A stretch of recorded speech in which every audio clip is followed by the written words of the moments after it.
Graça e paz do Senhor Jesus, meus amados. Nós estamos aqui no último vídeo da nossa série. São 3 temas, já tratamos os 2. E agora estamos no último tema, que é adultério. Porneia, né? Imagine aí um pai, um excelente pai, um homem bondoso, amoroso, maravilhoso, que cria os seus filhos esperando que sejam como eles. E esses filhos desvirtuam daquilo que foi ensinado a eles.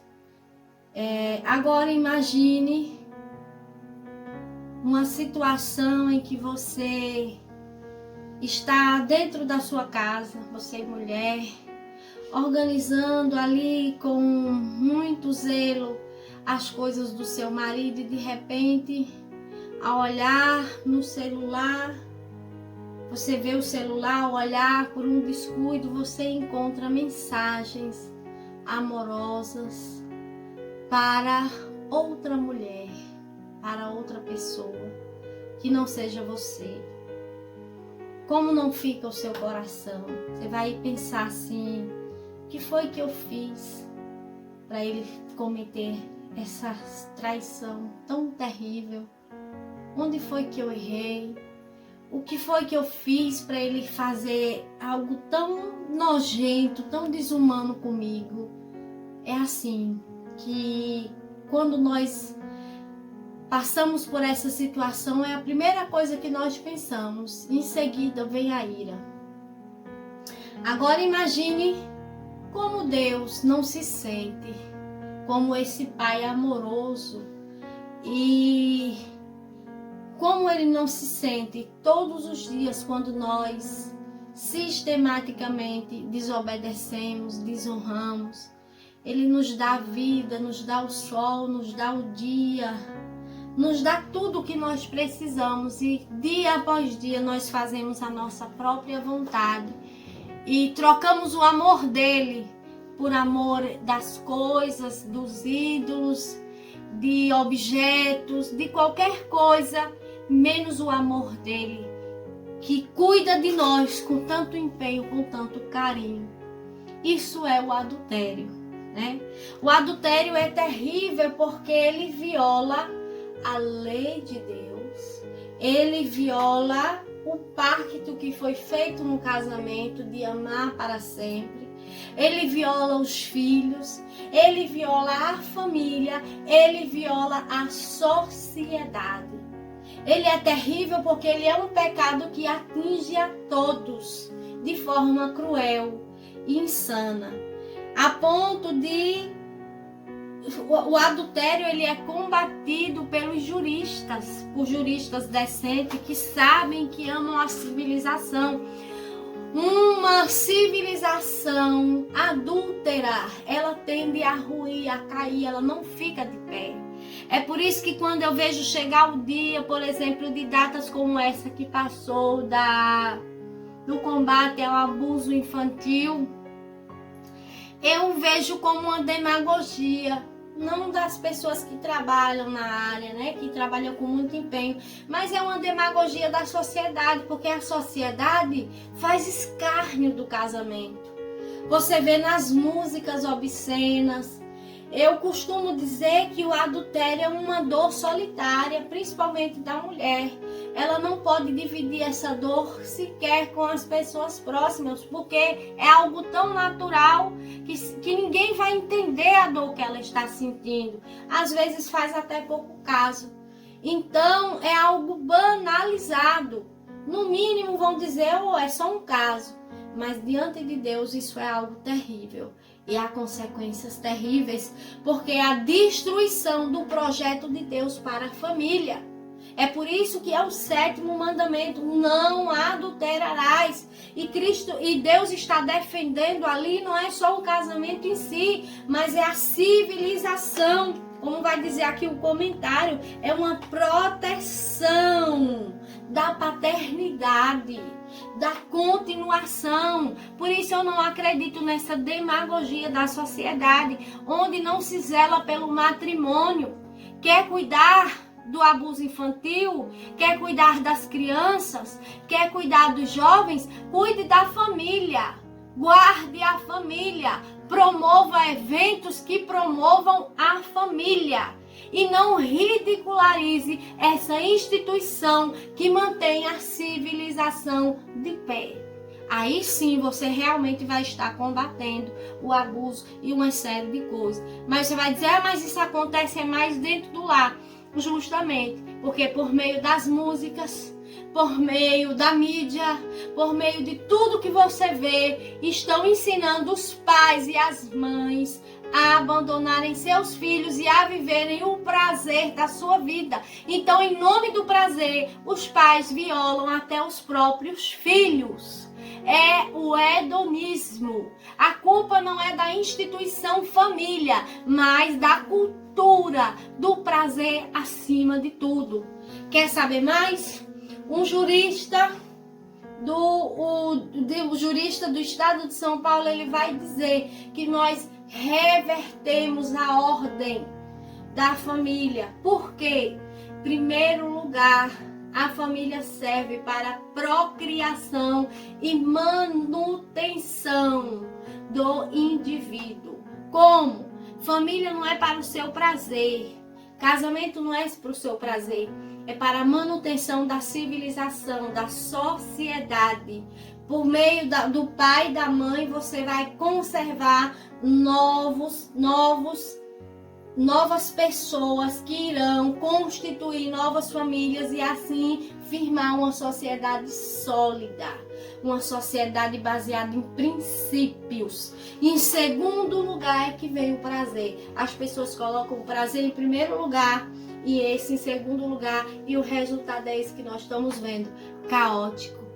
A sociedade está caótica porque nós não priorizamos a família. E isso nada tem a ver com religião.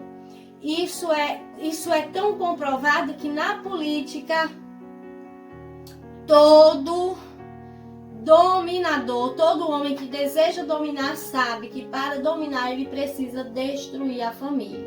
É por isso que os globalistas atuam dessa forma, para destruir. É por isso que impérios como a China e como a Rússia e Estado Islâmico fazem de tudo para destruir a família tradicional e fortificar o seu empenho de governo. Isso está tão claro que não é mais teoria da conspiração, você vê em qualquer lugar, eles mesmos falam. Então, família é presente de Deus e o adultério destrói completamente, não é isso? Ele nos faz sentir a totalidade da depravação humana. É por isso que Deus é totalmente contrário a ele e vai punir com severidade, como disse em Malaquias. Pode passar desapercebido pelos seus familiares, pode passar desapercebido pela sociedade, pelo jurista, pode passar desapercebido, mas aos olhos de Deus o pecado ainda está e ele pedirá conta. Então, só quem passou sabe as dores profundas que ele causa, que o adultério causa. Ele nos adoece a tal ponto de nos fazer perder a alegria, o sentido nas coisas que nós fazemos, né? Até a sua recuperação. É uma dor solitária, porque o casamento é o relacionamento mais íntimo instituído por Deus. Então, o que aquela outra parte fizer, você vai sentir na alma. É por isso que dói tanto, viu? É uma quebra de barreira. O casamento ele foi feito para proteção, para você não sair por aí fazendo besteira. E olha que a ciência já comprovou que através do sexo, a mulher, o sêmen do homem, ele vai e chega até o cérebro, fazendo com que haja um DNA estranho. E quando foi pesquisar, o DNA era dos parceiros daquela mulher. Então ele fica uma marca indelével, uma marca que não sai mais para o resto da vida. Por isso que Deus fez um homem para uma mulher, né?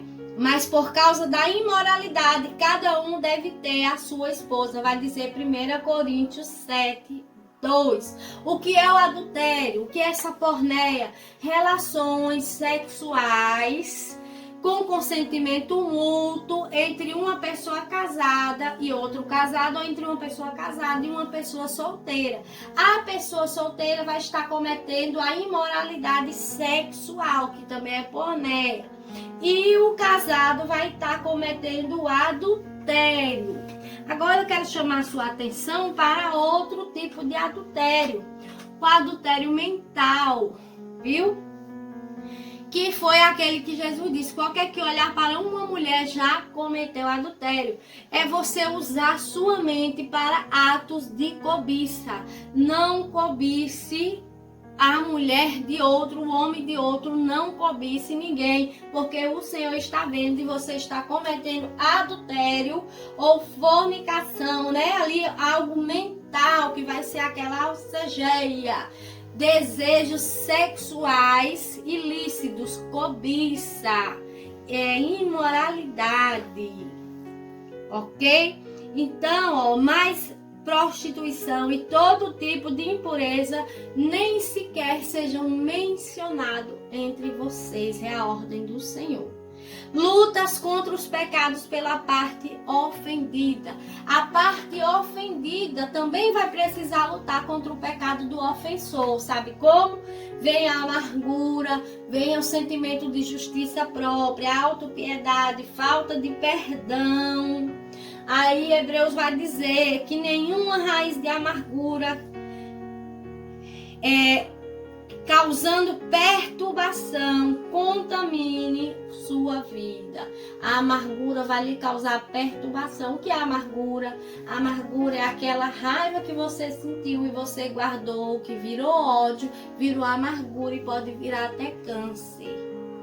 Pode dar uma doença em você, então não permita que você viva amargurado. É para o seu próprio bem, por isso que o Senhor vai dizer, ame o próximo como você ama você mesmo. Então perdoar é amar a si mesmo, é amar ao próximo, é amar a Deus. Viu? Você pode dizer assim, mas você está falando que você não sabe. Sei bem o que é essa dor, sei.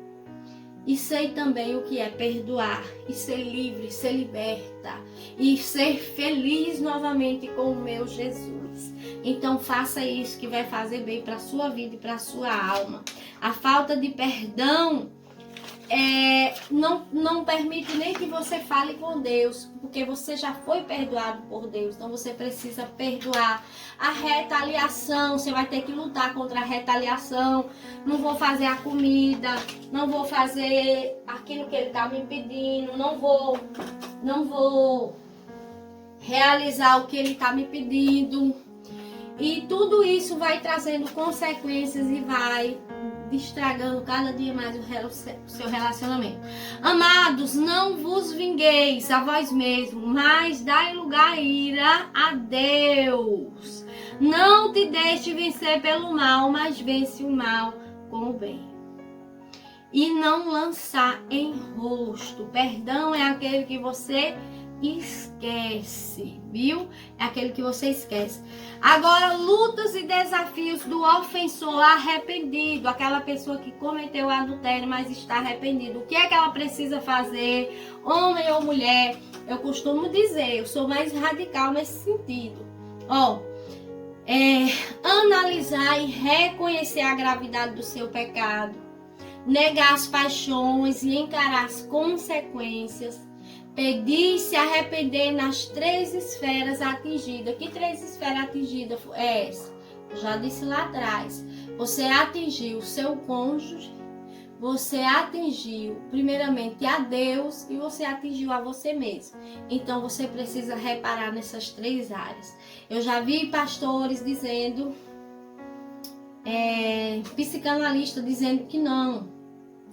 que você só pede perdão ali mesmo e pronto. Não, você tem que arcar com as consequências. É um pecado que exige, não é? Então você precisa arcar. Veja o que Davi fez. Ele precisou arcar com as consequências. E Deus ele perdoou, mas as consequências dele ele teve que acertar, viu? Não deixe passar. Acerte, peça força a Deus. Olhe, se no caso da mulher é mais difícil, porque o homem pode tomar uma atitude drástica. Então veja aí como é que você pode fazer, não é? Peça força a Deus e direção a Ele. Os pecados que acompanham, ter paciência em encarar os fatos decorrentes dos seus atos e não recorrer ao erro como meio de escape. Fugir de tudo que lembre seu pecado, viu? Tá aí a dica. Os pecados que acompanham antes ou depois ao caminho do adultério. Que pecados são? Luxúria, cobiça, tá lá, não cobiçarás. A cobiça, ela desencadeia todos os outros pecados, viu? Primeiro você deseja, cobiça. Depois você vai lá e busca, não resiste e acaba dando luz ao pecado. Então cuidado com seu olhinho, cuidado o olhinho no que vê. O Salvador do céu tá olhando para você, viu? E você, uma tática que eu tenho sempre comigo é: todas as vezes que você se sentir tentado e eu passo para as pessoas que me pedem conselho, desenvolvi essa tática. Acredito que já é usada, né?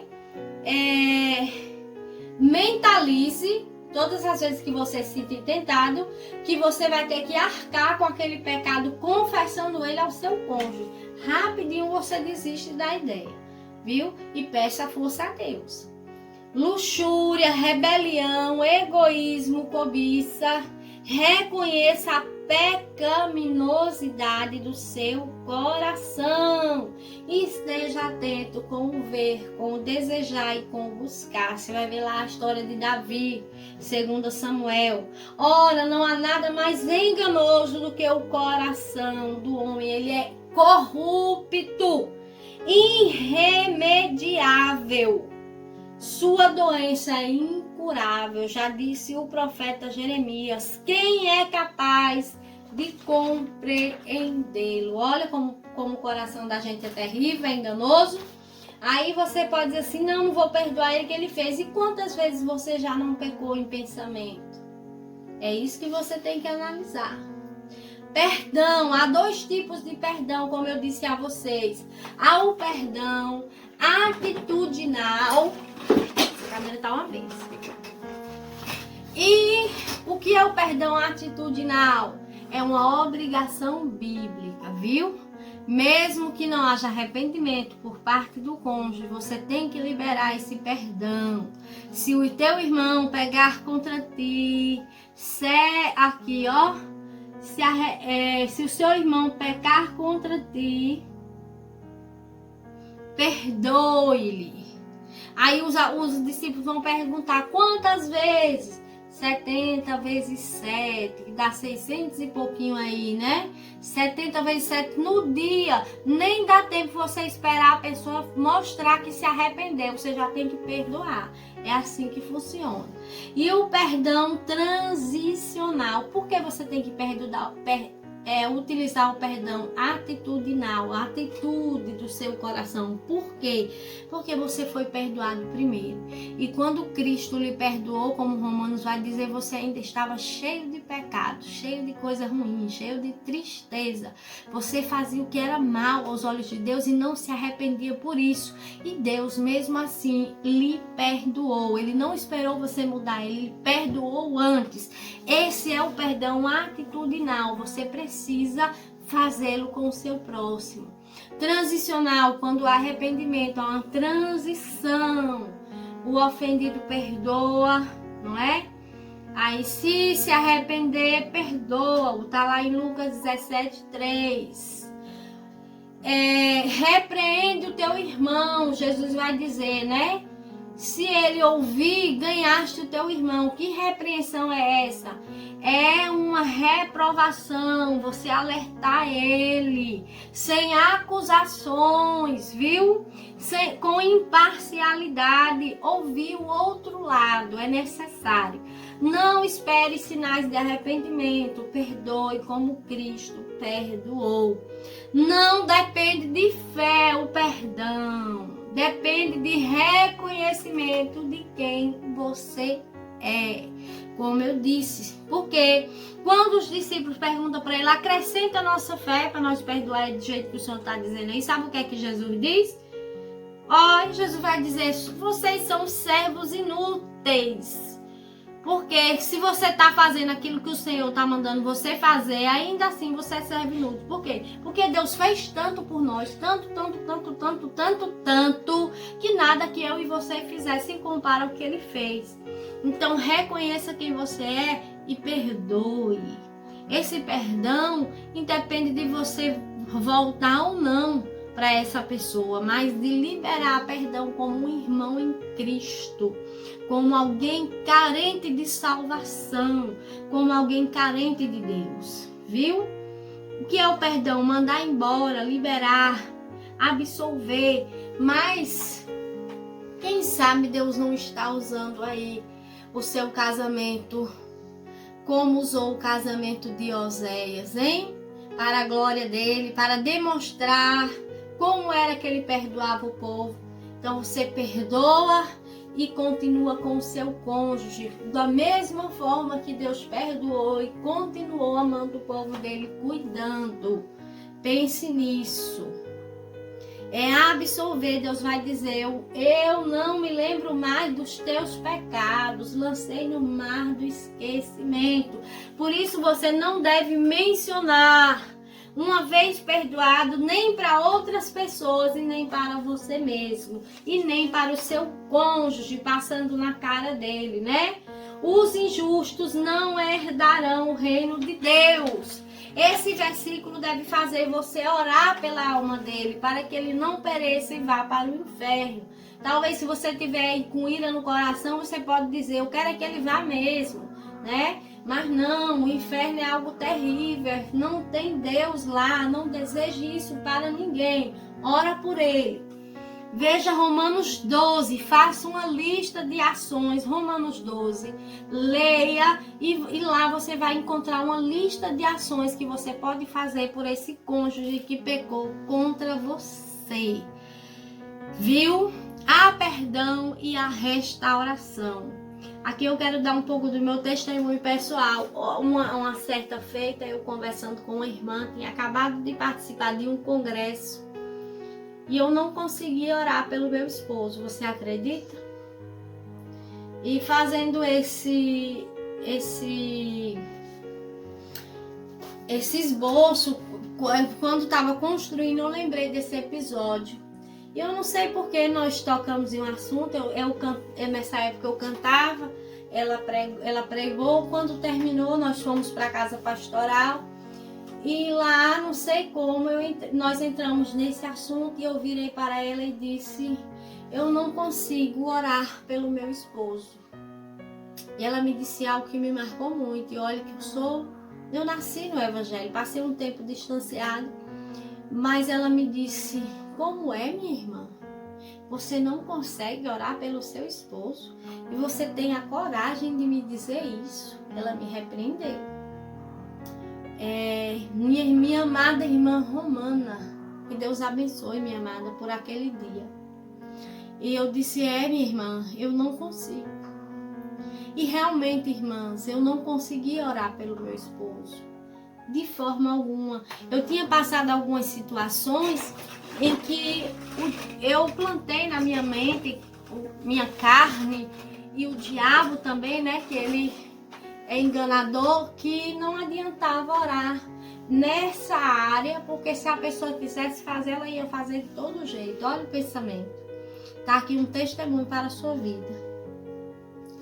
E ela me repreendeu e disse, a partir de hoje, se você não consegue orar pelo seu esposo com amor, de uma esposa, um amor romântico, ore por ele como uma alma que depende de Deus, que depende de Cristo e que vai perecer e ir para o inferno. E aquilo ficou martelando na minha vida e eu disse: Jesus, que pecado terrível que eu fiz durante todo esse tempo, não orando pelo meu esposo e ele ia perecer. E ali eu comecei a orar. Irmãs, em pouco tempo, questão de dias, eu passei uma luta muito difícil com ele, nessa área difícil que eu estou aqui comentando com vocês. E um certo dia eu já estava, porque essa situação nos deixa depressivas, né? Nos deixa ali sem forças para nada. Não faça isso com sua esposa, não destrua sua casa. O adultério destrói seus filhos, destrói sua esposa, destrói seu esposo. Não vale a pena. Volte atrás, se porventura você está nessa situação, corra enquanto é tempo, salve sua família. A família é o bem mais precioso que Deus te deu e Ele vai pedir conta a você. Não importa se você não é cristão, se você não é cristã. A família é a base da sociedade, como eu já disse. E ali naquela situação difícil, um certo dia o Senhor me disse: levante e vá cuidar do seu esposo. Irmãs, e Deus trabalhou de uma forma tão maravilhosa na minha vida, que eu passei a ver aquele homem como uma responsabilidade de salvação, antes de tirei o egoísmo que muitas vezes, sabe por que muitas vezes você ora e não vê a salvação do seu esposo? Porque você ora de forma egoísta, você ora para você não sofrer, para você sair de situações difíceis. Você não ora apresentando a alma dele, desejando que ele seja salvo. Então eu comecei a orar apresentando a alma dele e Deus fez coisa tremenda. Que outra oportunidade eu vou falar, para não se estender mais. Então, há restauração para o seu lar. Há perdão. Busque ao Senhor. E agora vai chegar a parte importante, né? Há implicações eternas no adultério. Como é que eu vou perdoar? Como, Jaérica, que eu consigo perdoar um negócio tão triste desse, irmã Sunamita? Como? Eu vou lhe dizer agora. Imagine aí uma escada. Você vai começar pelo primeiro degrau. E sabe qual é o primeiro degrau? O primeiro degrau da escada, ele vai estar escrito: ame seu inimigo. Quando acontece o adultério, o seu cônjuge se torna inimigo seu. Você sente uma ira, ou você se sente frustrada a tal ponto que aquele vínculo, ele quebra. Aí Jesus vai dizer: amai os vossos inimigos. Orai por aqueles que vos perseguem. Pois se amardes quem vos ama, que galardão tereis? Que recompensa? Não age assim os fariseus. Você deve agir como seu Pai Celeste, que ama e dá o sol e a chuva a todos, até aqueles que não querem servi-lo. Então, o primeiro degrau da escada é: ame seu inimigo. Comece orando por ele como inimigo. Senhor, eu estou com ódio dele, mas eu preciso orar por ele. E há uma oração belíssima que você pode fazer, já eu vou lhe dizer. O segundo degrau é: ame o seu próximo. Não consegue amar como amor romântico? Ame como o próximo, né? E reconhecendo a necessidade dele, de Deus, de perdão, ele precisa de restauração, porque senão ele vai ser condenado por Deus. E isso é algo terrível. Olha a oração aqui, ó. Por essa razão dobro os meus joelhos perante o Pai, para que, segundo as riquezas, sejais inteiramente fortalecidos com poder, pelo seu Espírito, e que Cristo, pela fé, habite em vosso coração, a fim de que, arraigados e fundamentados, compreendeis juntamente com todos os santos a largura, a altura e a profundidade do amor de Deus. Ore por ele para que Deus use e entre na vida dele para que ele entenda o amor de Deus e mude de vida para que ele não pereça e vá para o inferno. Viu? Esteja ele arrependido ou não, é um dever seu orar por ele. E eu já falei no outro vídeo, se você quiser ver a respeito do divórcio, assiste o outro que você vai ver, viu? Então, por que eu devo orar por ele? Porque ele vos vivificou, estando vós mortos em ofensas e pecados, em que noutro tempo andaste segundo o curso deste mundo, segundo o príncipe das potestades do ar, do espírito que agora opera nos filhos da desobediência, entre os quais todos nós também antes andávamos nos desejos da carne, fazendo a vontade da carne e dos pensamentos. Éramos por natureza filhos da ira. Mas Deus, que é riquíssimo em misericórdia, pelo seu muito amor, que nos amou, estando nós ainda mortos em delitos e ofensa, nos vivificou juntamente com Cristo. Pela graça sois salvos. Aleluia! Perdoa, mulher, perdoa, marido, e enche a tua casa de alegria novamente. Larga tudo que não provém de Deus e vai criar teus filhos com alegria para a glória de Deus. Esse foi o nosso último assunto. Que o Senhor produza na tua vida mudança, restauração. Ora por minha vida, pela minha família, pelos meus filhos, e que o Senhor vos abençoe. Um cheiro no seu coração e passa esse vídeo para outras vidas, viu? Deus abençoe.